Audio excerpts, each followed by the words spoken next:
Bonjour mesdames, mesdemoiselles et messieurs, frères et sœurs en Christ, c'est véritablement une joie pour moi de partager la parole de Dieu avec vous. Nous avons la semaine dernière échangé sur le choix, le bon choix selon Dieu et les grandes idées ou les grands axes, les grands critères et les postulats qui sont sortis de cet enseignement. C'est que premièrement, il faut que tu sois l'homme ou la femme qu'il faut épouser. Avant de trouver la bonne personne que Dieu te réserve, sois toi-même la bonne personne. Ça, c'était l'élément numéro 1. C'est-à-dire le critère numéro 1. Le critère numéro 2, l'homme ou la femme que tu dois épouser doit craindre Dieu et marcher dans ses voies. Ça, c'était le critère numéro 2.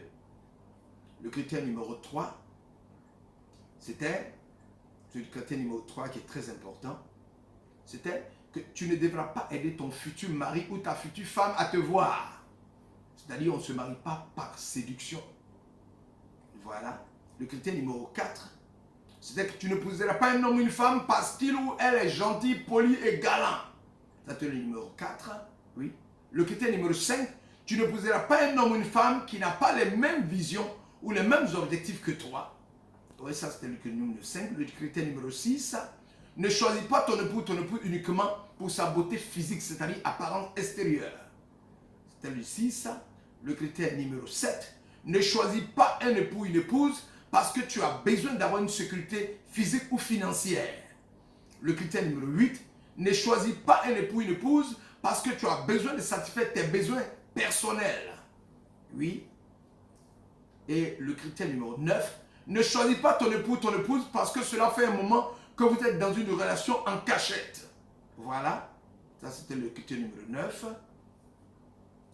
Et maintenant, on devait parler du critère numéro 10 qui dit « Ne choisis pas ton époux ou ton épouse pour faire comme les gens du monde. » Nous allons prier le Seigneur. Je suis le frère Michael Bougui. Je suis là ce soir pour que nous puissions échanger sur la parole de Dieu. Je suis là pour que nous puissions nous édifier. C'est dans l'humilité que je veux parler de la part du Seigneur.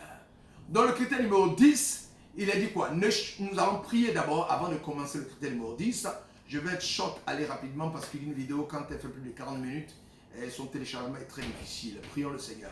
Notre Père et notre Dieu, nous bénissons ton nom, nous t'élèvons, nous proclamons ton règne, nous célébrons ta victoire.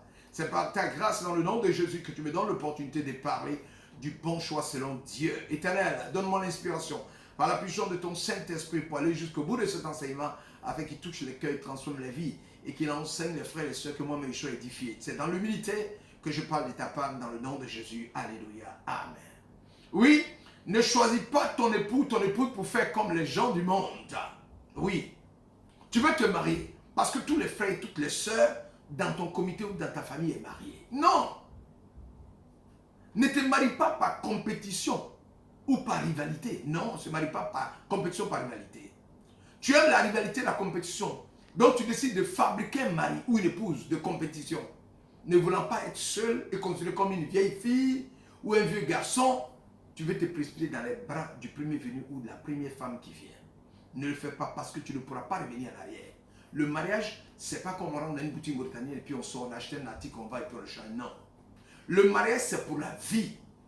Et il est bon de préciser que ton mariage peut déterminer ton entrée dans le ciel de gloire ou t'amener en enfer.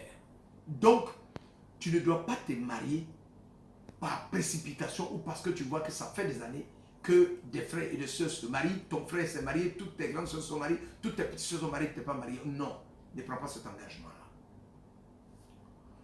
Tu veux te marier par crainte du lendemain. Ça, tout ce que je suis en train de citer, c'est selon le monde. Tu veux te marier par crainte du lendemain. Les gens du monde craignent le lendemain. Ou vous pouvez craindre d'être seul, ou craindre la critique, ou le ridicule, craindre de ne pas être aimé, ou craindre ce que pensent les gens. Vous pouvez même avoir peur de vos propres sentiments. Ça, c'est selon le monde. Vous ne devez pas vous marier par crainte du lendemain. Vous ne devez pas vous marier parce que toujours vous êtes là à vous apitoyer sur votre propre sort. Pauvre de moi, personne ne se soucie de moi. Personne ne m'aime. Alors je vais simplement me marier. Oh, je te dis, si vous pensez comme ça, c'est que vous avez des véritables problèmes. Vous ne devez pas vous marier parce que vous vous apitoyez sur votre sort. Vous n'avez pas de marier selon le monde qui veut qu'on se marie parce qu'un frère ou une soeur vous le demande et vous avez pitié d'elle ou de lui. Ce frère ou cette soeur me suit depuis toujours, il me fait pitié, Je lui fais de la peine aussi. Je vais me fiancer à lui afin qu'on se marie, afin que je le rende heureux parce que je trouve qu'il souffre. Je vais l'aider à aller mieux. Tu deviens du coup l'amant ou l'amant des cœurs brisés. Et qu'est-ce qui se passe?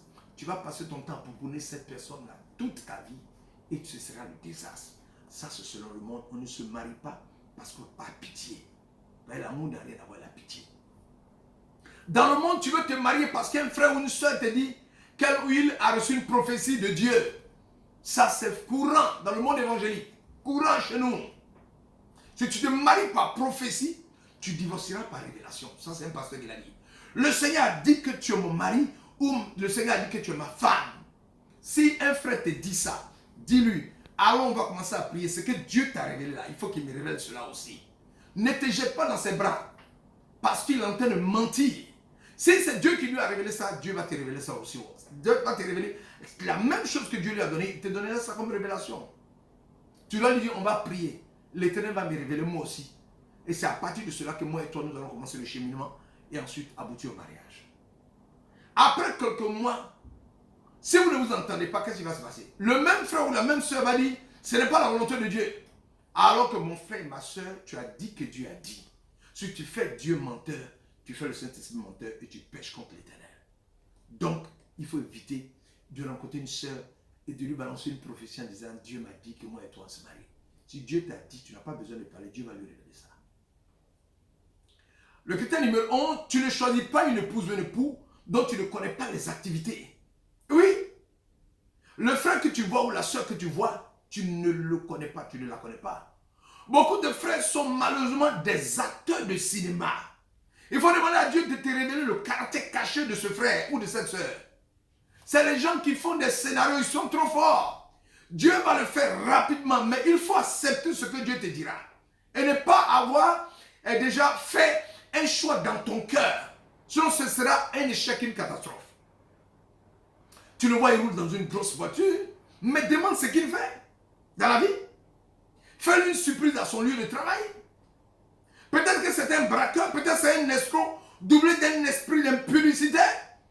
Il faut bien le surprendre pour savoir ce qu'il fait. Il faut prier et demander à l'Éternel, lui faire les visites surprises pour voir ce qu'il fait. Il faut savoir ce que ton fiancé fait. Il faut le connaître proprement et moralement. 1 Corinthiens chapitre 6, verset 9 a dit, ne savez-vous pas que les injustes n'hériteront pas le royaume de Dieu? Ne vous y trompez pas, ni les impudiques, ni les infâmes, ni les voleurs, ni les cupides, ni les ivrognes, ni les outrageux, ni les ravisseurs n'hériteront le royaume des cieux. Alors, tu ne vas pas aller te mettre avec un ravisseur, un infâme, un voleur, un brigand, un outrageux, un ravisseur, oui, un cupide, un ivrogne. Tu vas en enfer direct.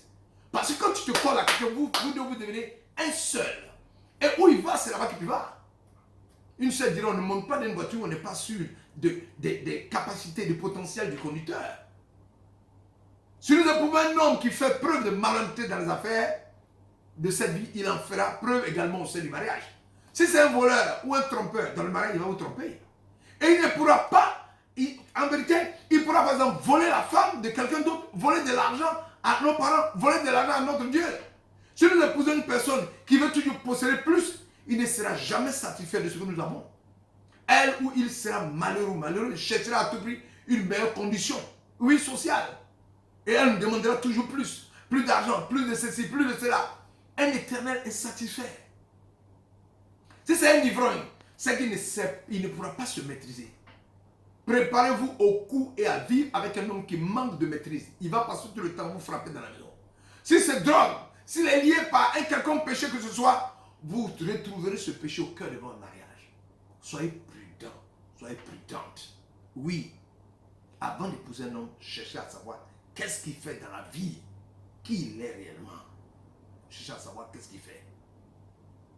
Si c'est un exploiteur ou qui s'ingère dans les affaires d'autrui, eh bien, il vous exploitera. 1 Pierre chapitre 4, verset 15 dit que nul de vous, en effet, ne souffre comme meurtrier ou voleur ou malfaiteur ou comme s'ingérant dans les affaires d'autrui. Oui. Mais le Seigneur lui dit, vous pharisiens, vous nettoyez le dehors de la coupe et du plat et à l'intérieur, vous êtes plein de rapines et de méchanceté. Oui. Derrière un costume apparent coûteux peut se cacher une pauvreté extrême, ma soeur. et mon frère. Certains hommes empruntent la voiture d'un ami. Le maquillage peut cacher des choses que nous n'apprécions pas du tout. Ne faites pas des calculs dans le style, je vais me fiancer à 30 ans, je vais avoir mon premier enfant à 35 ans. Soyez remplis d'humilité, puisqu'il y a beaucoup de projets dans le cœur de l'homme, mais ce sont les desseins de Dieu qui s'accomplissent dans la vie d'un homme. Donc, avant d'épouser quelqu'un, il faut le connaître. Élément numéro 12. Tu dois te marier avec quelqu'une que tu aimes beaucoup et qui t'aime beaucoup aussi. Oui, l'amour est très important. Il faut que quand tu pries, Dieu a mis dans ton cœur l'amour pour cette personne. Lui aussi, il doit t'aimer. Un mariage, c'est pour la vie, puisque tu vas passer quelquefois au moins 50 ans de ta vie avec cet homme. Et l'amour, c'est le carburant du mariage. C'est l'amour, oui. Tu dois aimer, tu dois être aimé aussi. Si tu sens selon l'Esprit de Dieu dans les fiançailles que l'homme ou la femme ne t'aime pas, mets fin à ces fiançailles-là. Oui. C'est toi qui parles de famille, c'est toi qui parles de mariage, lui ne dit rien. Lorsque tu lui dis que tu l'aimes, il te dit, oh, moi aussi je t'aime. C'est toi qui écris des poèmes et lui il répond toujours, ok. Oh, un petit souris, d'accord, bye bye. Il n'aime pas de cet amour-là. Cet amour, on appelle ça amour sparadra. Pourquoi? Tes fiançailles passées n'ont pas marché, tu es blessé. Comme un blessé de guerre. Alors, tu vas rapidement te trouver une fiancée et rapidement tu te maries sans attendre. Ça, on appelle ça amour sparadra. C'est-à-dire tu es là pour penser les blessures que ce dernier a. Tu vas faire souffrir cette personne-là. N'entre pas dans l'amour sparadra. Donc, comme je dis, tu ne dois pas aimer quelqu'un de façon superficielle. Tu dois aimer. Celui qui va être ton mari, tu dois l'aimer. Et lui aussi doit t'aimer. Il faut que tu sentes effectivement qu'il y a l'amour entre vous avant de prendre un engagement. Il faut sentir que l'amour pourra être à vous. Quand tu le regardes, tu sais que cette personne, il passerait 50 ans, 30 ans, 40 ans de ma vie avec lui. Élément numéro 13, ne t'engage pas avec une femme ou un homme qui continue de vivre dans l'impureté. Ça, c'est courant dans notre monde aujourd'hui. On rencontre un homme, il était impudique. Très impudique. Et quand on fait, on s'embarque avec lui. Et quand il vient, on continue dans l'impudicité à lui. Non, si tu épouses un homme comme ça, tu es foutu. Pourquoi? Parce que dehors, il était impudique, il n'a pas été délivré. Et il vient, il pose des actes d'impudicité, mais le jour où tu n'es pas là, il ira continuer ses actes d'impudicité parce qu'il n'a pas été délivré de l'impudicité. Il n'est pas né de nouveau. Un homme et une femme qui est passé par plusieurs femmes ou plusieurs hommes. Vous devez toujours comparer ces différentes relations avec ses ex ou son ex. Si il ou elle a marqué cet homme ou cette femme, dans le mariage, elle trouvera que tu ne fais pas ça bien. Tu ne fais pas le poids. On entend quelquefois, oh, il n'embrasse pas bien. Elle n'embrasse pas bien. Mais comment sait-il qu'il n'embrasse pas bien? Comment sait-elle que ce monsieur n'embrasse pas bien? C'est parce que tu as passé ton temps. Comment sais-tu que telle personne ne fait pas bien ça? Comment sais-tu que telle femme ne fait pas bien ça? C'est parce que tu as passé ton temps à comparer tes ex-relations dans le monde à celles avec la femme à laquelle tu vis maintenant. Oui. Donc si tu as passé ton temps à avoir beaucoup de relations dehors, tu dois chercher à te sanctifier davantage pour que Dieu dispose ton cœur afin que la femme que tu vas voir, quelles que soient les difficultés, Dieu puisse te permettre de surmonter cela pour vivre avec elle. Mais si tu passes ton temps à faire des comparaisons, à penser toujours au passé, quand tu vas rentrer dans le mariage, tu auras des difficultés parce que tu vas considérer que celle qui est dans le mariage ne tient pas le coup, elle n'est pas à la hauteur, cet homme qui est dans le mariage n'est pas à la hauteur. Fais très attention à ça. Oui, ne t'engage pas à une femme ou un homme qui continue de vivre dans l'impudicité et qui reste toujours dans son passé. Conclusion. Pour ceux qui cherchent toujours l'amour et qui ont l'impression, comme Israël, lors de la sortie d'Égypte, de marcher 40 ans dans le désert, il ne faut pas perdre courage et foi. Malgré cette période, il faut se dire que Dieu est capable de tout. Il est maître des circonstances, des événements. Il peut tout, ce Dieu-là. Vous ne devez pas vous inquiéter. Cela arrivera quand la volonté et le temps qu'a choisi Dieu sera arrivé, mon frère. Ne t'inquiète pas, tu vas te marier. Mais continue de prier l'Éternel. Les choses se feront de façon naturelle. Quand Dieu nous accorde quelqu'un, quand Dieu nous accorde quelqu'une, la relation est naturelle. On ne force pas. On n'est pas manipulé. On n'est pas calculateur. Nous ne serons pas passifs, comme je l'ai dit. Quand on sentira que c'est Dieu qui nous appelle, nous allons faire mouvement. Les feux verts, les feux seront verts, ils vont s'allumer. Seigneur, la prière que tu vas faire, Seigneur, merci de m'éclairer sur les meilleurs choix à faire dans ma vie, aussi bien en amour que dans tous les domaines. Merci de m'accorder l'amour que tu souhaites pour moi, celui que tu as choisi pour m'accompagner. Au nom de Jésus-Christ de Nazareth, j'ai prié. Amen. Nous allons répéter ça. Seigneur, merci de m'éclairer sur les meilleurs choix à faire dans ma vie, aussi bien en amour que dans tous les domaines. Merci de m'accorder l'amour que tu souhaites pour moi, celui que tu as choisi pour m'accompagner. Au nom de Jésus-Christ de Nazareth, j'ai prié. Amen. Donc, chers frères et sœurs, nous avons déballé toute une série de mesures, c'est-à-dire des critères qui doivent nous permettre sur terre d'être heureux, d'être heureuses lorsque nous voulons nous marier. Et quand je commençais les critères, j'ai signifié qu'il faut que tu sois l'homme ou la femme qu'il faut épouser. Avant de trouver la bonne personne que Dieu te réserve, sois toi-même la bonne personne. C'est-à-dire, sois sanctifié, sois purifié. Que tous les malheurs, les malédictions, tous les blocages soient brisés, renversés par le Saint-Esprit avant que tu entres dans cette union-là. Donc toi-même, tu dois être propre, pur, pour trouver quelqu'un de propre et de pur. Ça, c'était la première raison. Le deuxième critère, l'homme ou la femme que tu dois épouser doit craindre Dieu et marcher dans ses voies. Il faut marcher avec quelqu'un qui aime Dieu, pour que dans le mariage, il puisse craindre Dieu et être fidèle, et vivre en paix avec toi, et entrer dans la destinée prophétique que Dieu a prévue pour vous. Troisième élément, tu ne devras pas aider ton mari ou ta future femme à te voir. Ce n'est pas par séduction que tu obtiendras cet homme, ce n'est pas par séduction que tu obtiendras cette femme. Sinon, ce sera la catastrophe. Quatrièmement, on a dit que tu n'épouseras pas un homme ou une femme parce qu'il ou elle est gentil, poli et galant. N'épouse pas quelqu'un qui est galant, qui est poli. Tu le vois, il est toujours galant, il est poli, il est le séducteur. Ne cherche pas à t'approcher de cet homme parce qu'il ne passera pas son temps à être le séducteur toute la vie. Tu l'épouseras. Cinquièmement, tu n'épouseras pas un homme ou une femme qui n'a pas la même vision ou les mêmes objectifs que toi. Un homme ou une femme qui ne voit pas dans le même sens que toi, vous ne pourrez pas avancer. Tu vas à droite, lui va à gauche. Il y aura la catastrophe. Sixièmement, ne choisis pas ton époux ou ton épouse uniquement pour sa beauté physique, apparence extérieure. Ce n'est pas l'apparence extérieure qu'on a regardé pour choisir David comme roi. Le prophète avait vu quelqu'un de plus grand, beau et élégant, qui parlait bien. Le Seigneur dit, ce n'est pas lui. Car Dieu ne se focalise pas sur l'extérieur, c'est l'intérieur qui regarde. Donc ne prends pas quelqu'un physiquement et après, tu vas voir que l'intérieur n'est pas bon. Septièmement, ne choisis pas un époux ou une épouse parce que tu as besoin d'avoir une sécurité physique ou financière. Non, on ne se marie pas à quelqu'un parce qu'il a beaucoup d'argent. Il a souffert, il a eu son argent, tu sais comment il a eu son argent. Toi, tu viens, tu veux t'accaparer son argent. Ça ne marchera pas.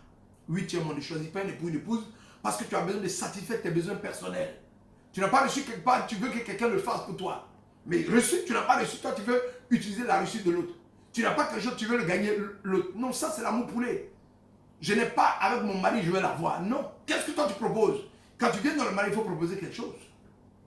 Donc c'est important. Le neuvième point, ne choisis pas ton époux ou ton époux parce que cela fait un moment que vous êtes dans une relation en cachette.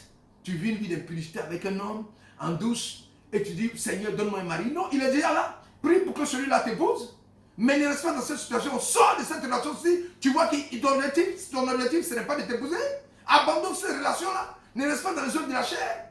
Quitte cette situation d'impudicité-là, de vie en cachette. Il n'est pas courageux. Il faut qu'il soit courageux pour aller rencontrer tes parents. Mais il ne peut pas le faire. C'est que ce n'est pas un homme digne de ce nom, responsable. Abandonne-le et puis continue de prier. Dieu va te trouver ton mari.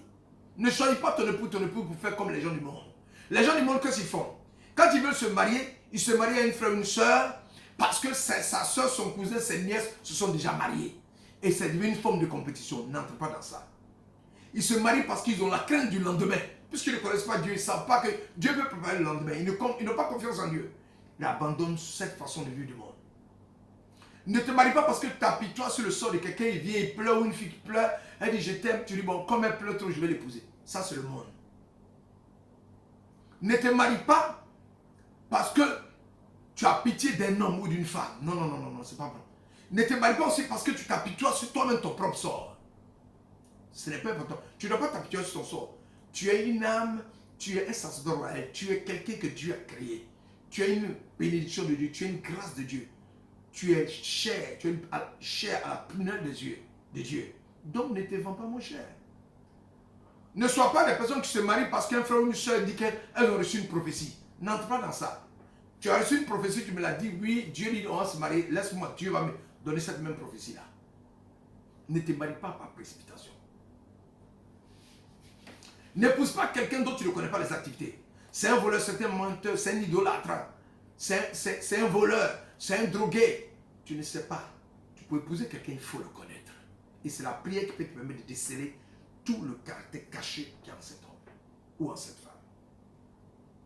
Tu dois te marier à quelqu'un ou quelqu'une que tu aimes beaucoup et qui t'aime beaucoup. Oui, effectivement, pour épouser quelqu'un, il faut qu'il t'aime et que tu l'aimes. Il faut que le Saint-Esprit te révèle que cet homme t'aime et que toi aussi tu l'aimes avant de l'épouser. Parce que vous allez passer plus de 50 ans de votre vie ensemble. Si vous ne vous aimez pas, ça va péricliter. Il faut que tu sentes qu'il y a de l'amour. Élément numéro 13, ne t'engage pas à une femme ou un homme qui continue de vivre dans l'impudicité. S'il vit dans l'impudicité, c'est qu'il n'a pas été converti. Donc voici les 13 éléments qui montrent effectivement qu'effectivement, pour vivre avec un homme, il faut que ces critères-là soient respectés. J'ai envoyé cet enseignement, tu prends ces critères, tu regardes. Les critères qui s'adressent à toi, tu les appliques. Et l'Éternel des armées va faire la différence. Pour toi qui vis déjà une vie de concubinage, il y a un point, c'est de t'asseoir avec ce monsieur ou cette femme pour t'assurer que dans quelque temps, il y a un avenir. S'il n'y a pas d'avenir, sors de cette vie de concubinage. Sors. Mais si tu as déjà eu des enfants, tu es dedans, tu ne peux plus sortir. Tu pries pour que vous allez au mariage. Mais s'il n'y a pas d'enfants et il n'y a rien, tu prends l'engagement de sortir de cette relation pour que l'Éternel des armées puisse t'éclairer. Voilà le message que l'Éternel m'a donné et que je veux partager avec nous tous. Aujourd'hui, nous connaissons les 13 éléments. Il y a un 14e que je n'ai pas relevé, mais les 13 éléments qui permettent à un homme, une femme de faire un bon chemin selon Dieu. À partir d'aujourd'hui, tu sais ce que tu dois faire pour avoir un bon mari. Tu sais ce que tu dois faire pour avoir une bonne épouse. Que la grâce et la gloire de l'Éternel soient sur toi. Dieu te bénisse. Prions le Seigneur. Notre Père et notre Dieu, c'est dans l'humilité du Dieu vivant que j'ai fait cet enseignement. Je me suis édifié moi-même et j'ai édifié les frères. Seigneur, je compte sur toi pour que ces 13 éléments que j'ai signés, ces critères, soient respectés par les frères. Chacun regarde à l'intérieur ce qui l'intéresse, il prend et il avance dans la parole de Dieu. Ce que j'ai cité, rien n'est en dehors de la parole de Dieu. Elle est à l'intérieur de la parole de Dieu. Alors Seigneur, manifeste-toi pour que les frères et les sœurs que nous sommes, nous puissions marcher dans les voies du Seigneur pour faire le bon choix selon Dieu.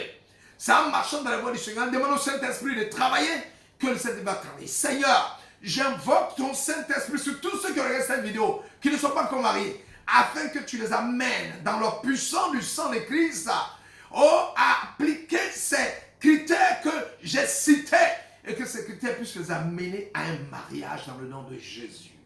Manifeste-toi dans la puissance de ton règne et bénis-les tous afin que ceux qui sont pas mariés se marient, ceux qui suivent en concubinage puissent régulariser leur situation, les relations dans lesquelles il n'y a pas d'avenir s'arrêtent au nom de Jésus. Je compte sur toi dans le nom de Jésus. Je voudrais aussi faire un petit point. Si vous vivez avec une femme et que vous avez déjà fait le mariage traditionnel, ne perdez pas beaucoup de temps. Passez à la deuxième phase. Ne faites pas plus de 2 ans dans ce mariage, après le mariage traditionnel. Avant 2 ans, prenez l'initiative de passer au mariage civil et religieux pour finaliser afin de libérer cette femme ou cet homme. C'est très important. Je le souligne. Si mon frère, ma soeur, tu es quelque part, tu as fait un mariage traditionnel avec une femme. Vous vivez ensemble. Ne laisse pas 2 années passer. Prends l'initiative de faire le mariage civil et religieux afin que vous puissiez avancer. C'est très important. Parce que vous êtes à mi-parcours, vous n'avez pas achevé la totalité. Elle doit prendre le pain et le vin. Elle ne pourra pas prendre le pain et le vin dans certaines assemblées. Et à part ça, elle doit vivre une vie véritablement d'osmose avec le Seigneur. Elle n'arrive pas à le faire. Prends cet engagement pour que vous puissiez passer à l'autre bord, pour que la grâce et les révélations, les bénédictions attachées à votre union, Dieu puisse vous donner pour que vous soyez sur terre pour faire la volonté de Dieu. Parce qu'on est sur terre pour que l'homme et la femme unis entre dans la destinée prophétique que Dieu a prévue pour vous et permettre que les plans de Dieu pour sa gloire soient manifestés dans vos vies au nom de Jésus. Que l'Éternel vous bénisse, on garde le contact.